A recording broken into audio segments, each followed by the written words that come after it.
You're listening to 17 Carat K-Pop, the podcast that's a little bit of everything with a K-pop twist. From pop culture critiques to the history of K-pop to interviews with people in the K-pop industry and K-pop artists themselves, to concert and album reviews, to a deep dive into the discographies of different K-pop artists, to K-pop news updates, to stories about the music industry more broadly. This show tries to cover everything about K-pop and K-pop as it applies to the larger music and concert scenes. Visit 17caratkpop.weebly.com for more information about the show. That's 17caratkpop.weebly.com. Hello everybody and welcome back to 17 Carat K-Pop. Today on the show, 5 big news stories followed by a ton of rapid-fire headlines about what's been going on in the world of K-pop. There's so much to get to, so let's just dive right in with the big historic news. BTS is officially performing at the Grammy Awards this Sunday, March 14th on CBS. This isn't technically their Grammys debut, they had that Old Town Road cameo, but this is the first time where presumably they get their own solo stage, which is long overdue. They haven't specified that they'll sing Dynamite, but I'm 99% sure they will sing Dynamite, which is great, and I'm happy for them, and whatever they sing will be great, but wouldn't it be dope if they just performed a Korean song, or a medley of their hits, or just something that really encapsulated the fact that you don't need to sing in English to be accepted at a Western award show? Anyway, that would be really cool. Hopefully they at least get to give their Grammy acceptance speeches in Korean. Some insider details about how this unprecedented version of the Grammys is going to be carried out revealed in a new article in Rolling Stone, which I will link to on my weekly newsletter. They had a COVID safety team there every step of the way. They've structured the stages to allow for social distancing as much as possible. They've routed out walkways and stuff so that artists don't pass each other too often and they can go out different entrances and exit doors. They really did everything they could to minimize contact between people. The stage will form a circle of sorts so that in the center will be camera crew working, and there will be 4 performer stages, and the 5th stage is for presenters. The cameras will rotate their focus every 45 minutes to a different one of the 4 stages. The show will mix these live performances with some pre-taped footage, but they don't want you to know which performances were filmed there in the convention center and which were pre-taped. So you have to just try to guess. Interestingly, they noted that one artist on their lineup who they did not name has a passport issue and therefore was going to perform in the actual venue in LA, but now they will probably stay home and not travel here for it, presumably because of COVID restrictions in their area. So I don't know if BTS was planning to be that group, but it was just an interesting comment nonetheless. I would have assumed they would stay in South Korea until the pandemic's over, but who knows what they had planned. They hope to highlight independent music venues throughout the show, and everyone who works there, from the janitors to the security guards to the managers. They also hope to touch on current social and cultural issues, just touch on the environment that we are in today, and really just the world we live in today. They don't want it to be a show that seems out of touch with that fact. And they want to address reality while also having some light and fun performances. They did not elaborate further. That is as specific as they got about what they plan, so who knows if they're addressing serious issues through a few jokes here and there, or through long segments of serious dialogue, or somewhere in between. I don't know, we will find out, but they want to have that balancing act. Lots more revealed in that article, and my ultimate takeaway is that this will be a show unlike any other, for better or for worse, this year. It makes sense for the historic, unprecedented Grammys to be the year that BTS gets to shine, though.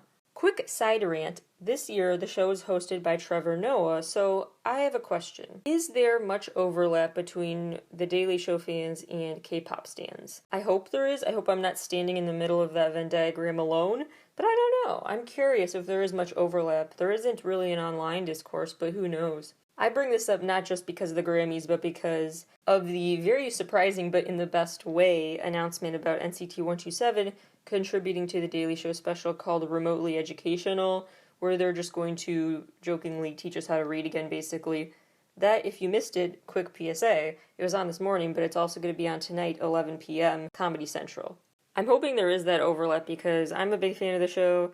I, geek out over it, honestly, can't miss an episode. It really does an impressive job of capturing the news of the day in a way that's both funny and educational, and it does what a lot of talk shows don't do, where they They boil down issues to those super short segments in a way that feels like it took out too much of the substance. But The Daily Show manages to have segments just as long, which is pretty short, while still capturing the nuances and complexities of our society today. So really impressive work on that show. Anyway, I was just freaking out when I found out the other day about the NCT cameo because it was so random and funny to me, but also because my worlds are colliding. I never thought one of my favorite bands would team up with one of my favorite shows. My TV watching and music listening universes typically don't collide like this. So anyway, while most people my age are freaking out over Riverdale or Bridgerton or whatever, I am freaking out over The Daily Show and geeking out over NCT, and now I get to do both at once. So very excited about this. More big BTS news. Billboard has this annual iconic title that they give out for their greatest pop star of the year. It's previously gone to Madonna,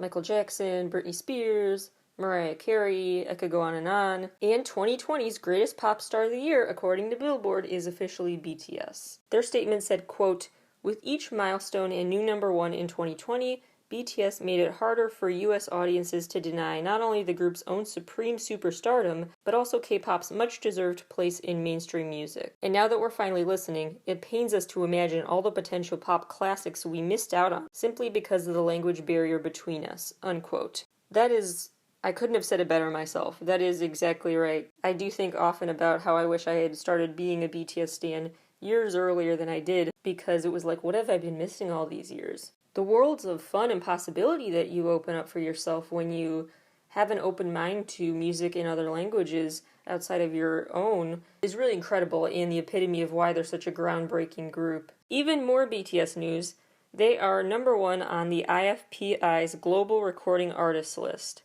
They are officially the Global Recording Artist of the Year in the eyes of this worldwide recording industry organization. Their statement says, quote, "The group is a worldwide sensation. They kept seeking attractive and creative methods to share their stories with the world," unquote, and they continue to do so. This title is given to artists not so much based on some sort of consensus reached by people who work there, but on actual digital and physical album sales. BTS actually reached second place back in 2018 for this title, but never reached number one. And One Direction is the only other band that has gotten that honor at first place. The official top 10 ranking for 2020, number 10, Justin Bieber, 9th place, Juice WRLD, 8, Ariana Grande, 7, Post Malone, 6, Eminem, 5, Billie Eilish, 4, The Weeknd, 3, Drake, 2, Taylor Swift, and number 1, BTS. Even more BTS news still. It is the end of an era and the start of a new one because Big Hit Entertainment is rebranding as Hybe, Hybe, pronounce it how you will. It's both a huge story and a non-story. The company is exactly the same. It owns all the same subsidiaries, it has the same mission essentially, same artists under it, same type of management, same structure, corporate structure. Everything's the same except the name. So now it's not Big Hit Entertainment, it will be Hybe or Hybe. So in that way, it's not a big story. But at an emotional level, it totally is a huge deal because I liken the feeling I get whenever I see the Big Hit Entertainment logo and that little boing sound that the dot on the I makes during their intro for the logo. I liken that to the feeling I got as a little kid watching the little Pixar lamp in that intro logo video. It's just a really cool special detail, and it'll be sad to not have that anymore. Unclear if this officially changes the slogan for the company, which I would also be sad to see go. Music for art and healing is a beautiful way to phrase it. More details as they come out, but that is just breaking news. That's all we know so far. Big story number 4, some upcoming live stream concert news. Wonho's next live stream concert will be through Live by Live again. It will be a Live from Seoul event where he will perform live from Seoul and mix his performances with miscellaneous footage that you can check out behind the scenes of his album work, rehearsals, etc. Tickets are $20, but if you want the repeat viewing options, you have to buy a $30 package. Then on March 18th, 8 p.m. Korean time, which is 6 a.m. Central Time, Lee Sun-kyun is having a TikTok-hosted concert. And in April, Great Guys is having yet another virtual Meet and Live event through Studio PAV. These Meet and Lives will involve like a virtual fan sign, Q&A, and live concert with a live audience. That one is Saturday, April 10th, 9 p.m. Eastern Time, which would be 8 p.m. Central Time. $19 tickets, $39 tickets if you want a signed album and poster and 3-month video on demand access. Then you could also get the $59 option if you want a signed album, a poster, and a minute-long video call and membership in the live audience. So different levels of perks ranging from $19 to $59 options. Big story number 5,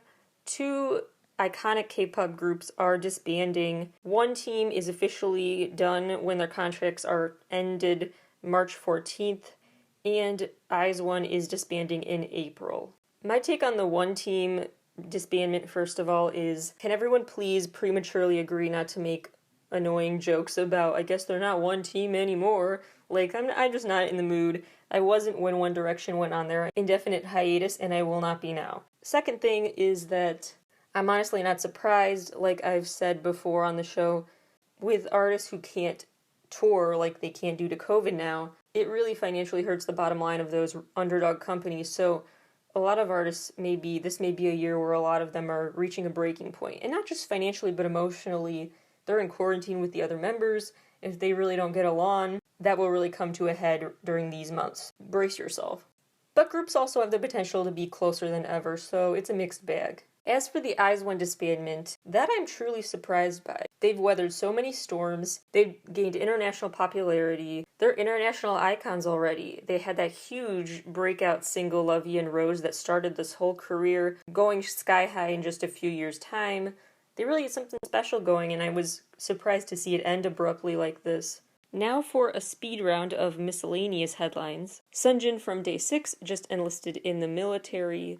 Sungyu from Infinite has just agreed to not renew his contract with Woollim Entertainment. He will stay a part of the band Infinite, but as a solo artist, he will no longer work with this company. They mutually decided to part ways after 11 years together, and his contract officially expired March 6th. Bam Bam from GOT7 just joined Abyss company, Sunmi's company. Very exciting development there. Jisoo from Blackpink is the new global ambassador for Dior, both fashion and beauty. The author Haruki Murakami just released an 8-piece collection with Uniqlo with 8 graphic tees inspired by his novels.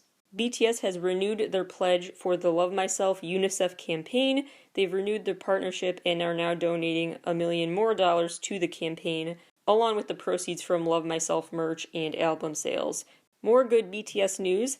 Quick PSA, their SNL performance was taken off YouTube, but now it is officially back, so watch it while you can. And their company, Big Hit Entertainment, just invested approximately 4 billion won, which is around $3.6 million, in Supertone, an artificial intelligence company, which has previously worked with Mnet and SBS shows to alter voices and stuff. So they plan to partner with Big Hit Entertainment to use that technology in some interesting new ways, probably for live stream concert events in the future. CL is featured in Google's First of Many video in honor of Women's History Month. My J-pop queen Real just joined TikTok. SM Town LA has officially opened their delivery service for Korean food in LA. WinWin just reached 4 million Instagram followers.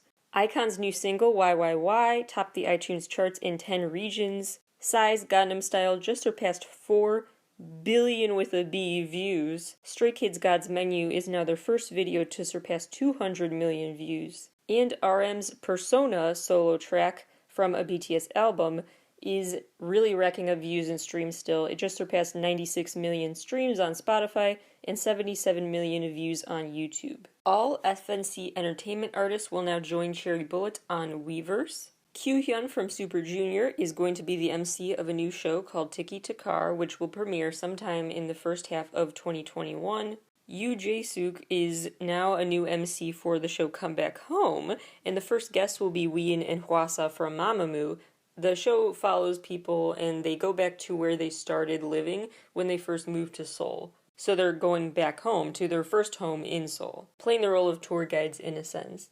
Rosé's album R is the fastest Korean female soloist album to surpass 400,000 pre-orders. A new K-pop animated series is coming from Sony. It's going to be called K-pop Demon Hunters, and it's going to feature production design and art design from those who made Raya and the Lost Dragon, Big Hero 6, Ralph Breaks the Internet, and other big name animated films. BTS is set to present at the KCAs, the Kids' Choice Awards, this weekend. March 13th, 7:30 p.m. Eastern Time is when the show starts, and it'll be airing at 7:30 Pacific Time as well. A few more quick BTS updates. There are a lot today. They are selling their Life Goes On music video outfits to charity for Grammy's annual charity week. Dynamite has become the fastest K-pop video to reach 900 million views. That is all of the news I will get to today. Thank you all for listening, and while you wait for the next episode to come out in the next few days, check out my latest interview on the show's site with the Changee. His new album, Wicked Night, I really love. It's very Weeknd-esque, it's very 80s, it's very synth pop heavy, and it's really, really unique too. So it has a lot of very recognizable music influences, but it's also his own unique thing. And it's a very cohesive album, so it just makes for great listening. So highly, highly recommend this album, as I talked about on the show before, so it was really an honor to get to interview him and hear more about this album, and how it really is just, he hinted a lot in the interview about different details to keep your eyes on for the future of the story and where it goes from here, because it will be a continuous story. The music video story is very to be continued, so stay tuned for more from him, and then go to the interviews tab on my show's site if you want to read the full Q&A. That is really all for today now. Thank you all for listening, and I will talk to you all soon.